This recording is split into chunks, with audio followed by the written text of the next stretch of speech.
Segunda de Corintios. Segunda carta a los Corintios. Capítulo 5, versículo 17. Vamos a tomar un tiempo para estudiar este pasaje y para compartirlo. Segunda a los Corintios 5, 17. La mayoría sabemos estos versículos de memoria. Dice, a ver si lo podemos decir todos. De modo que si alguno está en Cristo, nueva criatura es, las cosas viejas pasaron, he aquí todas son hechas nuevas. Amén. Este versículo tiene por lo menos 3 partes que nomás la voy a mencionar. Estar en Cristo. Si una persona está en Cristo, hay 3 cosas que pasan en la vida de esa persona. ¿Cuáles son? En primer lugar, es una nueva criatura. Amén. Si alguno está en Cristo, es una nueva criatura. Es una nueva criatura porque vino a Cristo y obviamente el Señor lo hizo nuevo. En segundo lugar, porque es una nueva persona, una nueva criatura, entonces las cosas, ¿qué cosa? Viejas, lo antiguo, pasó. Y luego afirma, todas son hechas nuevas. Gracias a Dios. La iglesia de los Corintios es una iglesia típica en la Biblia. No hay en los evangelios, en las cartas, en el Nuevo Testamento, una iglesia tan característica como la iglesia de los Corintios, donde hubo todas las bendiciones del Señor. Pero también es una iglesia que tuvo todos los problemas que uno pueda encontrar en la iglesia. Tan necesaria la enseñanza en esta iglesia que el mismo Pablo tuvo que escribir 2 cartas. Además de que pasó más de 1 año y medio en esa iglesia. Es una iglesia distinguida. Ahora Pablo les escribe, como digo, de nuevo a esta iglesia y les hace estas afirmaciones. Si alguno está en Cristo, nueva criatura es. Las cosas viejas se fueron. Todas son hechas nuevas. Pero entonces uno puede leer también lo que no está escrito ahí. Es decir, como decimos, la otra cara de la moneda. ¿Y cuál es la otra cara de la moneda? Dice, si una persona no está en Cristo, entonces, ¿qué pasa? No es una nueva criatura. Sigue siendo, una criatura o una persona con la naturaleza de Adán. Valga decir, con la naturaleza del pecado. Dice, si alguna persona no está en Cristo, sigue en las viejas cosas. Porque primero dice que si está en Cristo, ¿verdad? Las cosas viejas pasaron. Pero si no está en Cristo, quiere decir que no han pasado aquellas cosas. ¿De acuerdo? Y la tercera dice, si está en Cristo, todas las cosas son hechas nuevas. Si no está en Cristo, esa persona no experimenta la nueva vida cristiana, la vida eterna. ¿Me expliqué? Es decir, yo leo todo lo que dice ahí positivamente, pero a todo lo que está expresado positivamente tiene una contraparte, que es lo negativo, que es de dónde viene. Yo leí esto con cuidado y me parece que el apóstol Pablo toma esta idea de las palabras del Señor Jesús a Nicodemo. Todos conocemos la historia cuando el Señor vino a Nicodemo. Capítulo 3, versículo 3, esto fue lo que le dijo el Señor. Nicodemo, de cierto te digo, que el que no nace de nuevo,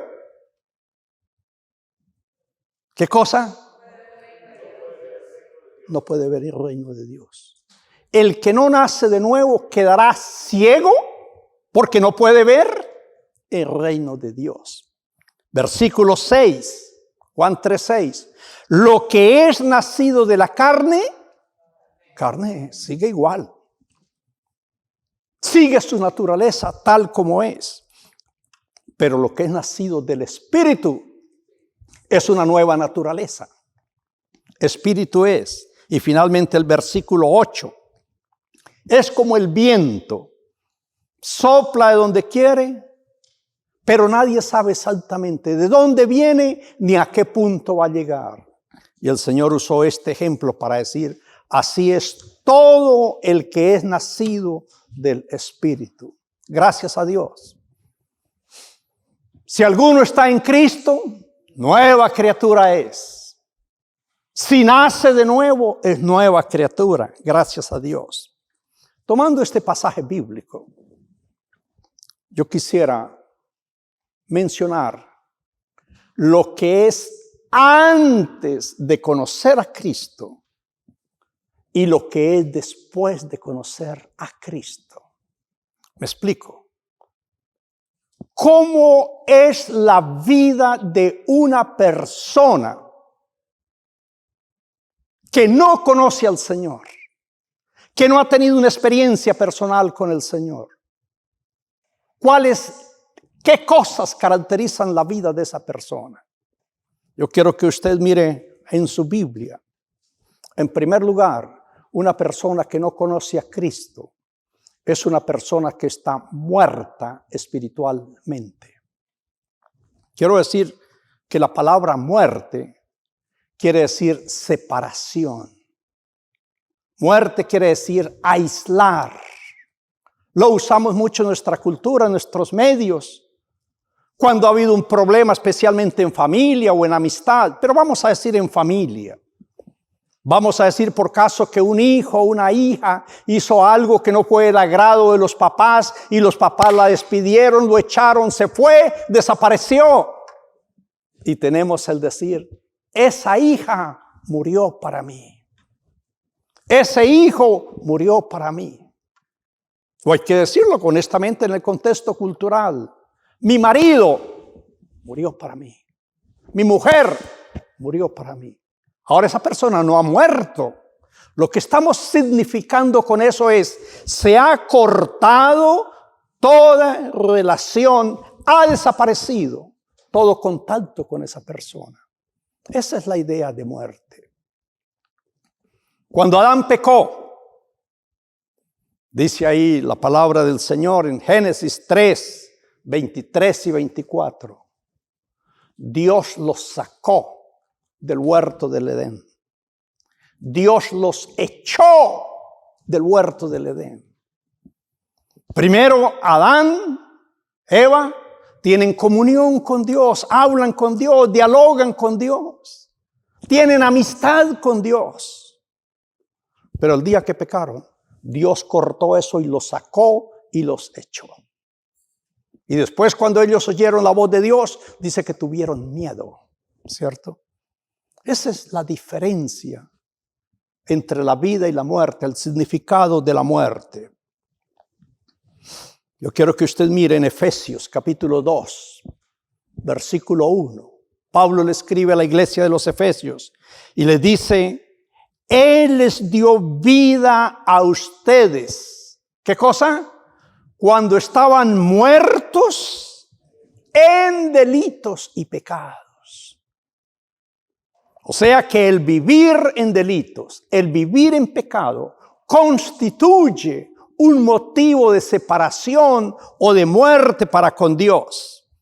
El versículo 5, Efesios 2:5. Aún estando nosotros muertos en pecados, nos dio vida juntamente con Cristo. Por gracia sois salvos. Es la diferencia, vuelvo a decir, entre la muerte y la vida. Yo quiero leer un poquito de la historia del hijo pródigo, porque este es el mejor ejemplo del significado de la muerte. Lucas capítulo 15, el versículo 22. Todos conocemos la historia del hijo pródigo cuando él se va y hace todo lo que hizo por allá, pero vuelve a casa. Cuando vuelve a casa, el papá le da la bienvenida y le dice a los siervos de la casa que preparen un banquete para este muchacho. Y esto es lo que dice el versículo 22. Pero el padre dijo a sus siervos: sacad el mejor vestido y vestidle. Poned un anillo en su mano y calzado en sus pies.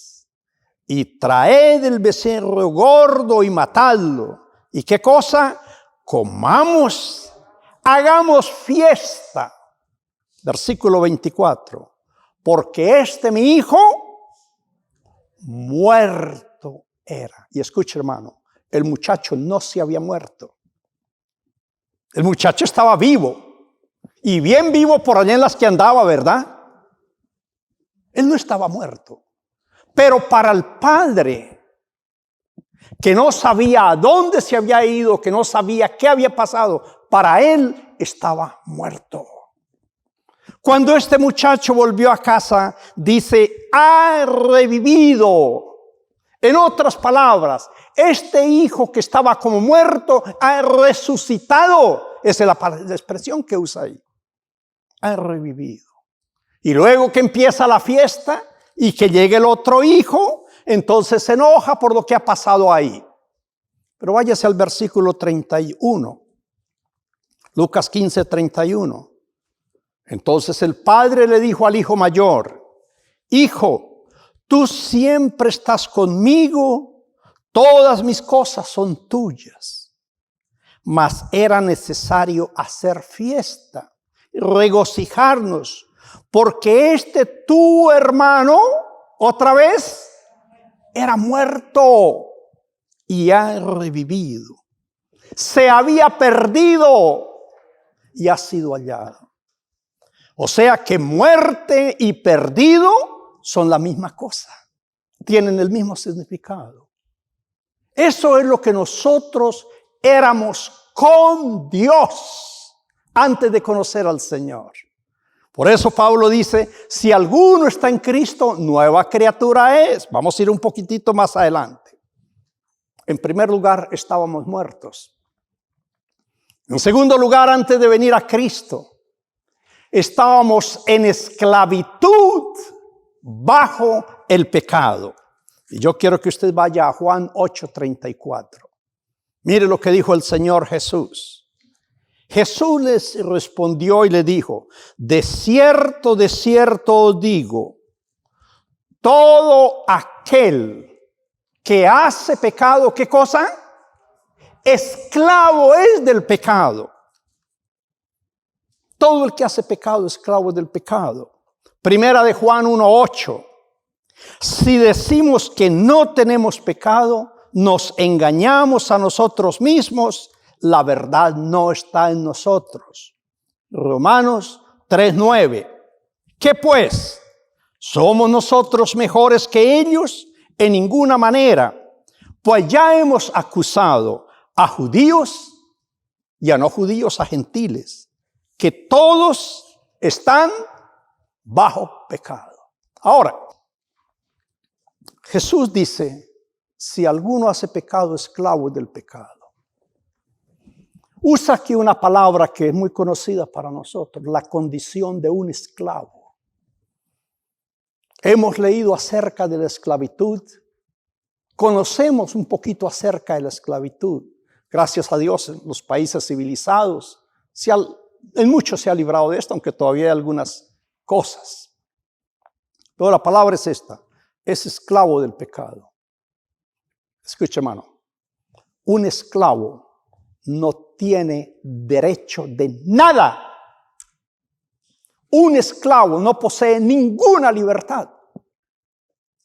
Bajo la esclavitud Si el amo, si el dueño quería cortarle una oreja, se la cortaba. De hecho, había casos en que esclavos que se fugaban, se iban y los cogían, los atrapaban de nuevo, les cortaban un pie, les cortaban una pierna para que no lo volviera a hacer y para que sirviera de escarmienta. Si había un esclavo que hacía alguna cosa indebida, vamos a decir que era ladrón, le podían cortar la mano. Y el esclavo no tiene derecho de hacer nada.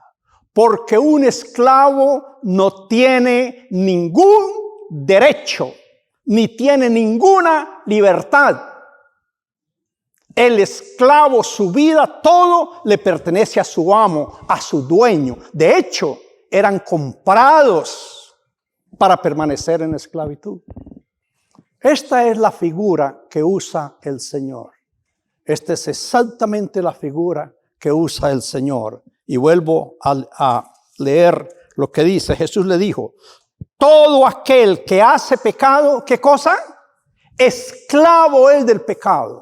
Es decir, que la naturaleza pecaminosa de una persona se apodera tanto de él que esa persona termina haciendo cosas aún contra su voluntad. Si no, pregúnteselo a usted a un adicto al alcohol, adicto a las drogas, a cualquier adicción viciosa. Esa persona termina haciendo cosas que aún no quisiera hacer, contrario a su voluntad, porque hay una fuerza que lo obliga a hacer eso.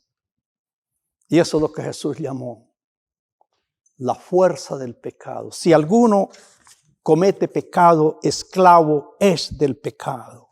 Y Pablo termina diciendo, el pecado da una paga. Los amos, los dueños de los esclavos, algo le daban a los esclavos. Les daban o comida, o les daban donde dormir, algún tipo de paga. Y Pablo usa esa figura. El pecado también nos paga. ¿Y con qué es que nos paga el pecado? Con la muerte. ¿Me explico? En la vieja vida, dice Pablo, cuando no éramos nuevos en Cristo, número uno, vivíamos separados de Dios, muertos con Dios. En segundo lugar, vivíamos en esclavitud del pecado. Pero en tercer lugar, yo quiero que usted mire en el Salmo 34, 16. Una persona que no está en Cristo vive bajo la ira de Dios. Salmo 34, 16. La ira de Jehová, ¿contra quiénes? Los que hacen mal. La ira de Jehová está contra los que hacen mal. Romanos 1, 18. Porque la ira de Dios se revela desde el cielo, ¿qué cosa? Contra toda impiedad e injusticia. ¿Se da cuenta? La ira de Dios contra los que hacen mal. La ira de Dios contra toda piedad e injusticia. Juan 3:36 del Señor. Juan 3:36. El que cree en el Hijo tiene vida eterna, nueva criatura. Pero el que rehúsa o se niega a creer en el Hijo no verá la vida, sino ¿qué cosa? La ira de Dios está sobre él. Déjeme tratar de organizarlo de esta manera. Si una persona no está en Cristo, no es una nueva criatura. Si una persona no está en Cristo, esa persona está muerta para con Dios, está separada de Dios. Si una persona no está en Cristo, es esclava del pecado. Y el pecado lo lleva a hacer cosas que aún él no quisiera en su voluntad. Y en tercer lugar, esa persona está bajo la ira de Dios. Y eso suena duro, y eso suena fuerte, y eso no es atractivo decirlo, pero al menos es bíblico. Por lógica, muerto en pecado bajo la ira de Dios. Y finalmente, si una persona no está en Cristo, esa persona está bajo condenación. Mire lo que dice Juan 3, 18 y 19. El que en él cree, en Cristo, ¿qué cosa? No es condenado. Pero el que no cree, ya ha sido condenado. ¿Y por qué es condenado? Porque no ha creído en el nombre del unigénito Hijo de Dios. Versículo 19. Esta es la condenación, dijo Jesús. La luz vino al mundo, pero los hombres amaron más las tinieblas que la luz, porque sus obras eran malas. Primera de Juan capítulo 5, perdón. Primera de Juan capítulo 5, versículo 10. El que cree en el Hijo de Dios tiene el testimonio en sí mismo. El que no cree, ¿qué cosa? A Dios le ha hecho mentiroso, porque no ha creído el testimonio que Dios ha dado acerca de su Hijo. Algunas personas dicen, yo no he hecho mal, yo no he matado, yo no he robado, yo no tengo vicios, yo tengo una vida sana, yo tengo una vida... Es más, yo no necesito iglesia, ni yo necesito nada de eso. Yo estoy bien. Hay un pecado grave, que aquí lo acabamos de leer, y es el acusar a Dios de mentiroso, que es lo que acabamos de leer. El que cree en el Hijo de Dios tiene el testimonio en sí mismo. El que no cree, a Dios le ha hecho mentiroso. ¿Qué es la vieja vida o la antigua vida? O la vida pasada, como dice Pablo. 4 cosas. Número 1, ya lo mencionamos, separado de Dios, ¿cierto? Muerto. Número 2, esa persona es esclava del pecado. Su vida es dictada por la ley del pecado. Número 3, sobre esa persona está la ira de Dios por esas mismas causas. Y en cuarto lugar, esa persona está bajo condenación, bajo el juicio final de la condenación. Esas son las cosas viejas. Pero dice Pablo, el que está en Cristo, nueva criatura es. Es decir, que estas cosas que he mencionado no se aplican ahora a las que estamos en Cristo. Mire lo que dice Juan 5:24. De cierto os digo, el que oye mi palabra y cree al que me envió, ¿qué cosa?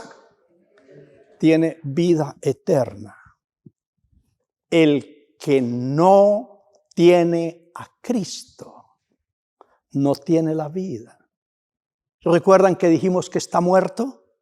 ¿Está apartado de Dios? ¿Está separado de Dios? Ahora Jesús dice, pero el que oye y el que cree, tiene ¿qué cosa? Vida eterna. En el pasaje que acabamos de leer, dijimos que una persona sin Cristo está bajo la ira de Dios, bajo la condenación. Pero mire lo que dice Jesús. Tiene vida eterna y no vendrá a condenación. ¿Qué ha pasado? Ha pasado de muerte a vida. Como decimos vulgarmente o comúnmente, le ha dado la vuelta a la página. Gracias a Dios.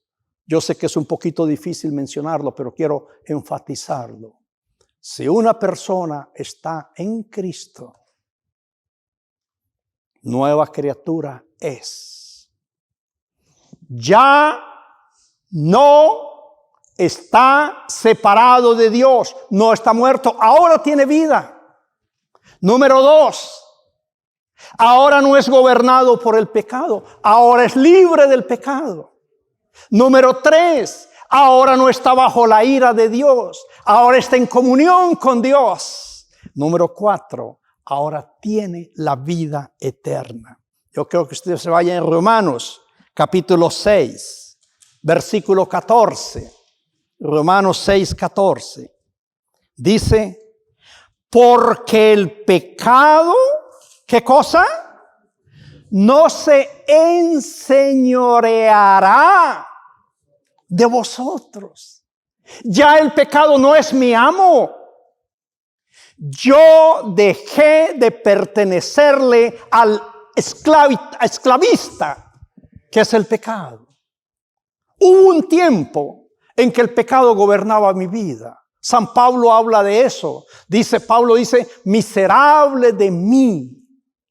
¿Quién me librará de este cuerpo de muerte? Y habla del pecado, ¿cierto? Ahora, gracias a Dios, que podemos decir, el pecado ya no es mi amo. El pecado ya no es mi Señor. Yo no obedezco a la ley del pecado. Dentro de mí hay una fuerza y hay un poder que me hace libre del poder del pecado. ¿Sabe, hermano? He conocido muchas personas, aquí en la iglesia misma, de personas que un día fueron alcohólicas y eran esclavos del alcohol. Pero el día que esas personas conocieron a Cristo, quedaron libres del alcoholismo.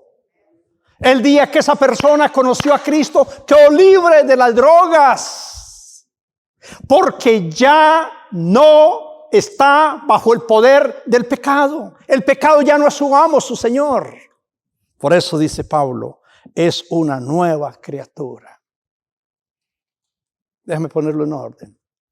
Si tiene vida ahora con Dios, y si ya está libre del poder del pecado, mire cuál es la tercera cosa que sucede. Váyase a Primera de Tesalonicenses, capítulo 1, versículo 9.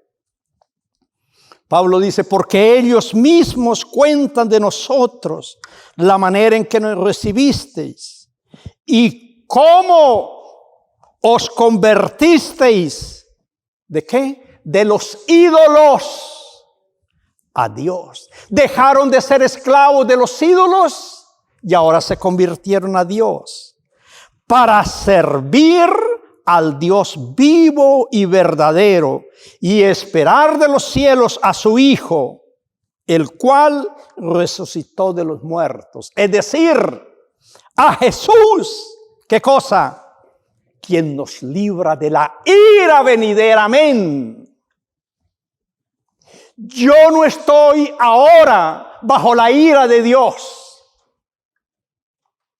Hubo un tiempo en que sí estaba bajo la ira de Dios, ya no. Hermano, sabe que la perspectiva, la posición, la relación que uno toma hacia Dios es diferente. Cuando una persona no conoce al Señor, la idea que tiene es de un Dios castigador, de un Dios de fuego, de un Dios enojado, furioso. Y en parte, vamos a decirlo, lo es la idea que tenemos. Pero dice que ahora estamos libres de la ira de Dios. Y cuando dice eso, entonces la imagen de Dios cambia para mi vida. La idea que yo tengo ahora de Dios es que Dios es misericordioso.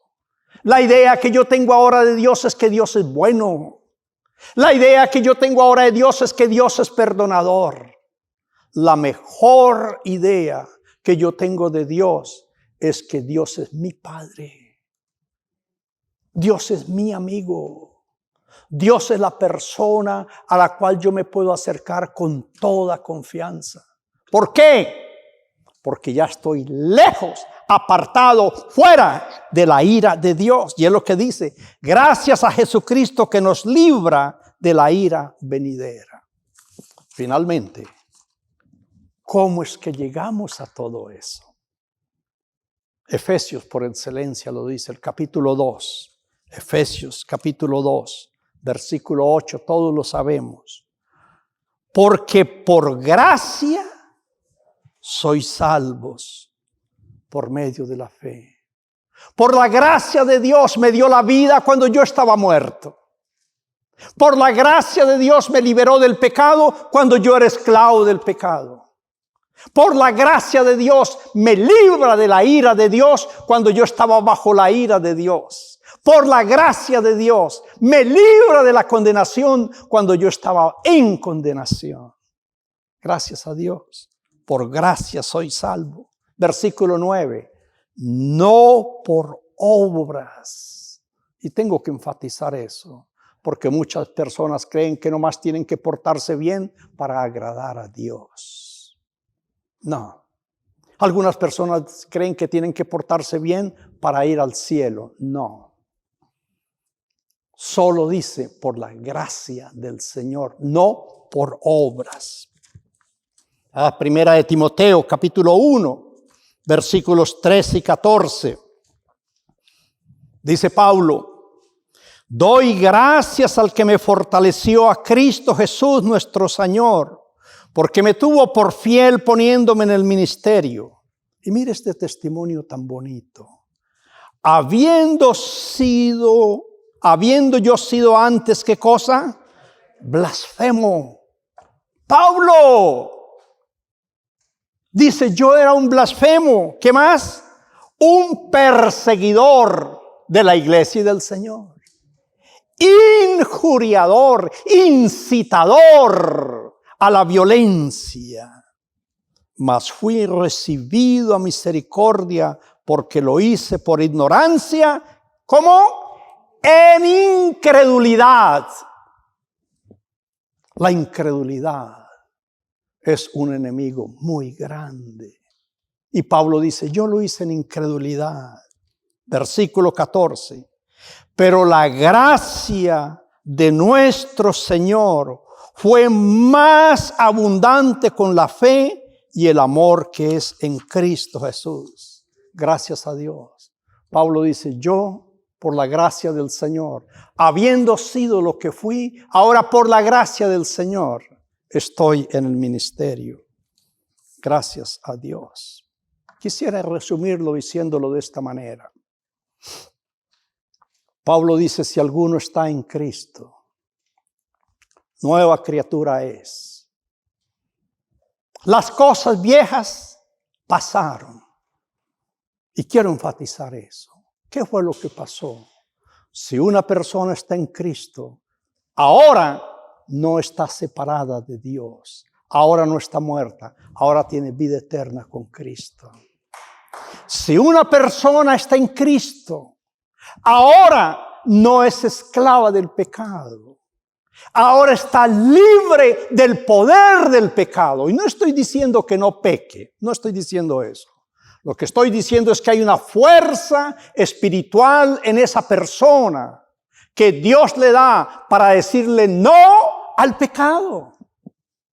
Porque ya no es esclavo del pecado. En tercer lugar, esa persona ya no está bajo la ira de Dios. Ahora está libre de la ira de Dios, del juicio, del castigo, debiera decir, de Dios. Y en cuarto lugar, esa persona ahora es nueva porque no está en condenación.